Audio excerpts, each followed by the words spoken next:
5 USA, 496 Broadway between Bloom and Spring. To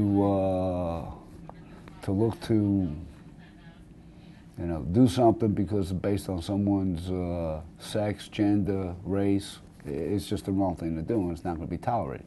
There's a huge perception, particularly among young drivers, that when they are stopped, that they are stopped because they are black. Part of that is when officers don't tell drivers that they're being stopped for a particular reason. When officers stop drivers and don't tell them, it just leads them to believe other things. Even if you get a ticket for whatever else after the fact, it's the initial encounter. We're very proactive police department, very community oriented. We've done a good job over the last number of years of transforming this organization from reactive to proactive community policing. And we work on with our citizens and where data tells us there's crime.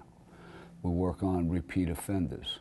If there are high crime rates in a particular neighborhood, a section of the city, a street, a block, our perception is that the police should be there. That's just good policing. When you add to that hotspot policing, because citizens want the crime to go out of their area as well, if we have hotspot policing in the city, then the expectation is there are going to be more police officers in that area, and therefore there's going to be more contact vis-a-vis traffic stops. So that's what's going to happen in particular areas. The fact that a lot of these areas tend to be economically depressed areas, they tend to be working class areas, and in Fayetteville there are a lot of areas that are non-white areas that are being focused on. And the perception is that the police are focusing in on our area and just trying to come down on us, but it's the exact opposite. The police are focusing in on these areas to stop the crime, to increase quality of life policing. That's what we're doing with the wellness plan, and that's what the city is supposed to be doing. We get complaints that come in through citizens, through other entities within the city that we follow up on. And, we just go into those areas. And we look to do proactive policing. We look to get programs started. We listen to what our community watch groups say. And, it's our opinion as a police department that everybody should be, shall we say, have that right to good proactive policing. One of the things that people should try is they're driving around, take a look at the cars in front of you, or maybe 2 cars ahead of you, or in the lane beside you but up 1 car. How often are you able to tell the age, the race, the gender of the other driver, particularly as you're driving up and down the street? Add to that dynamic dusk, nighttime, it's pretty hard to tell ahead of time who the driver is. So to say that traffic stops are based primarily on race, I don't know that that's necessarily accurate. From the beginning, we felt that we've had nothing to hide. So it was the suggestion that the Department of Justice, we wanted them to come in and do a comprehensive review on what we do. We've been accredited police agency since 1989.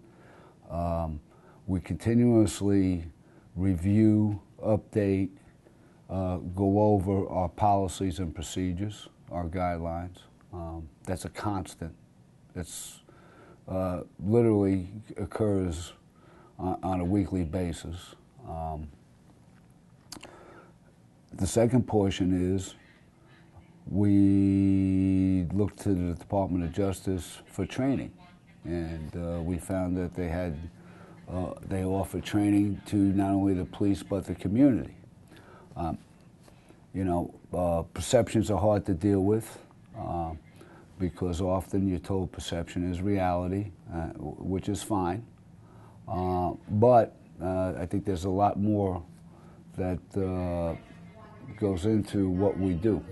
Regarding the United States Department of Justice, what they do is illuminate problems.